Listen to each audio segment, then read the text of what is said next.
Hey everybody, it is late and I'm gonna need to hurry because I've got a 4-year-old who needs to get to bed and he's gonna become a nightmare.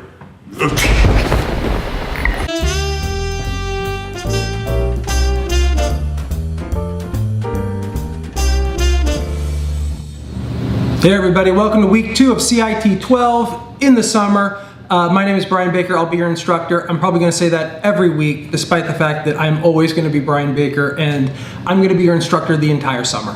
Okay, so let's get right into some questions that I know people have been having. I've gotten this one a lot via email. Hey, I'm looking in Canvas and I do not see my grades for the labs. What's going on here? So I have to manually move grades from my IT lab into Canvas. Which means they're not going to just show up automatically. Don't expect to see your My IT lab grades in Canvas until those labs disappear. That's generally when I move everything over. Now I've also gotten a lot of questions just dealing with individual questions. Hey, I've got a problem in this. I'm trying to click on here. I don't see these files. I don't see the folders. It should be popping up here. For the vast majority of you, My IT lab is working perfectly. It's great.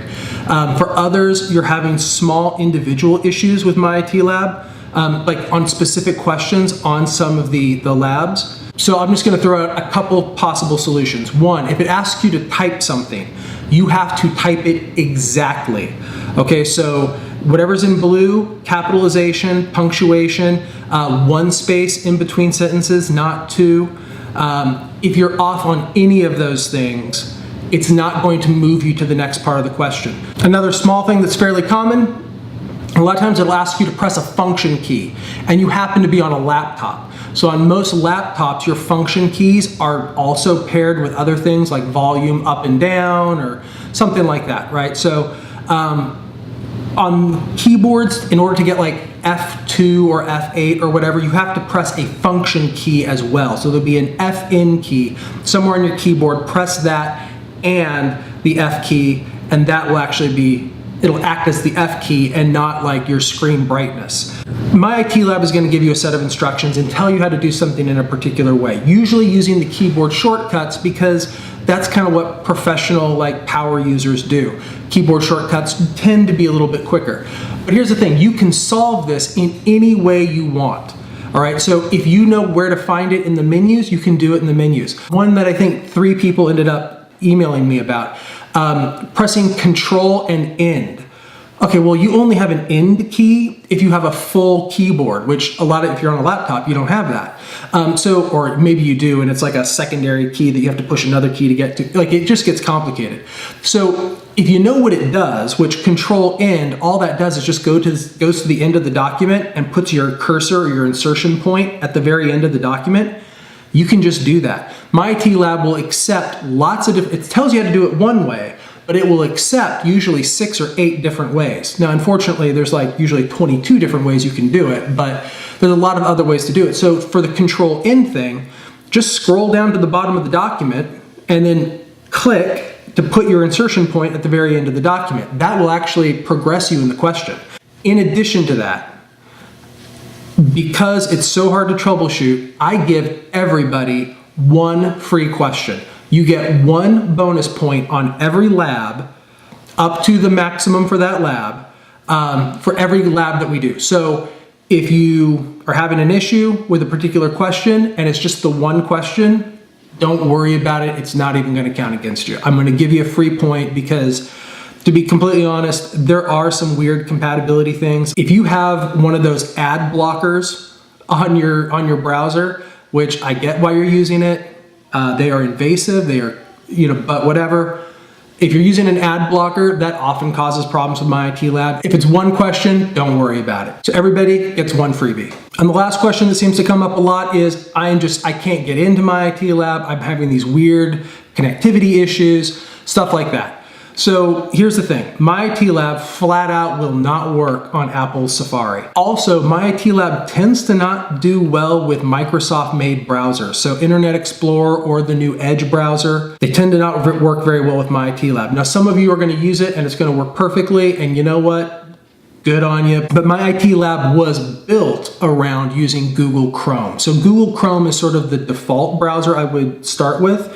But Mozilla Firefox also tends to work well. But here's the thing, in each of those browsers, you may have downloaded plugins in those browsers that are then conflicting with stuff. So if you're having problems, maybe try just switching browsers. Downloading a fresh version of the browser or downloading the latest version of the browser might help. For like, a good 60% of you, the problem will be solved just by switching to Firefox or Google Chrome. And those are both pretty good browsers anyway. Now, on to what we're doing this week. This week we're covering 2 chapters, chapters 2 and 3.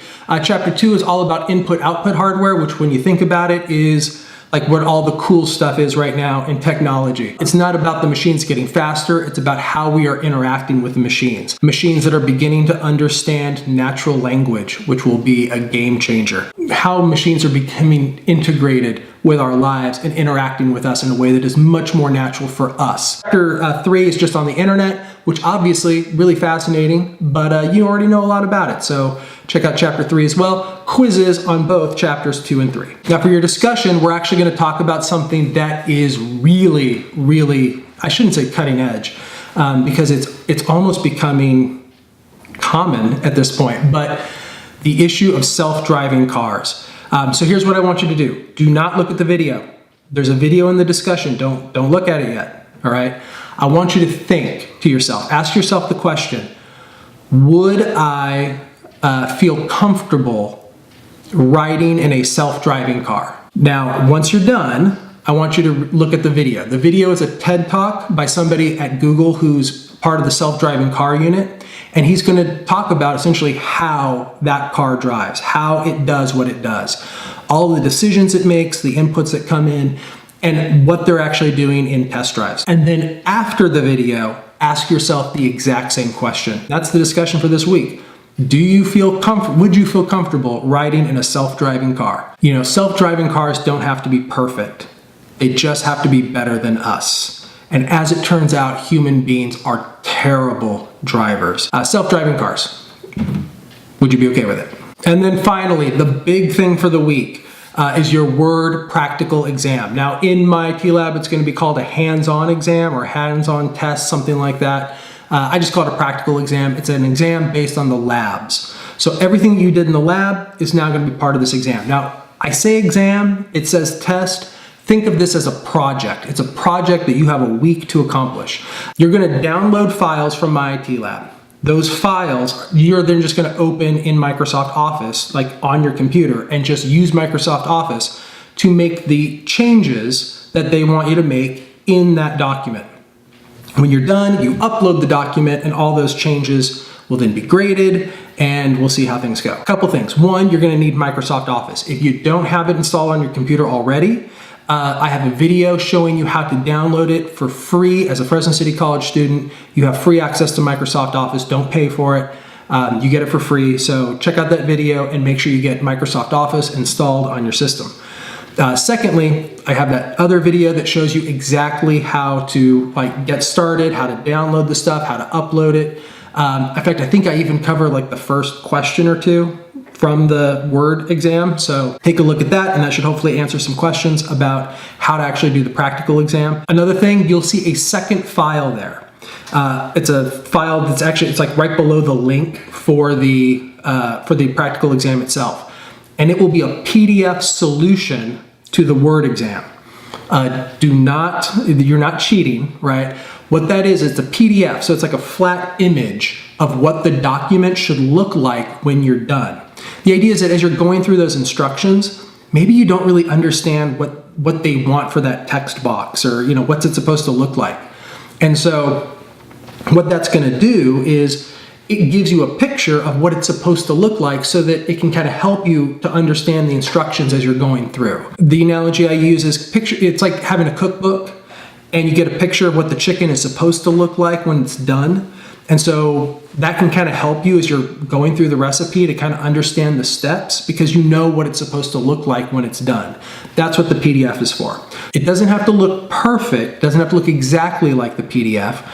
Chances are, if you've ever cooked, your chicken did not turn out exactly like the chicken, but hopefully it's close enough that the computer's like, oh yeah, you got the text box in the right spot and you're okay. That's the practical exam. That's sort of the big thing. We have no labs. It's all practical exam. Obviously, if you didn't do some labs from week 1, you still have that 1 week grace period. So here in week 2, you can still finish up those labs and then get started on the practical exam. And that is it. Have a great week. I'm available to you online, brian.baker@fresnocitycollege.edu, or just message me through Canvas. And I am gonna get that kid to bed because he is going to be a monster. All right, have a great night, and yeah, I'll see you online.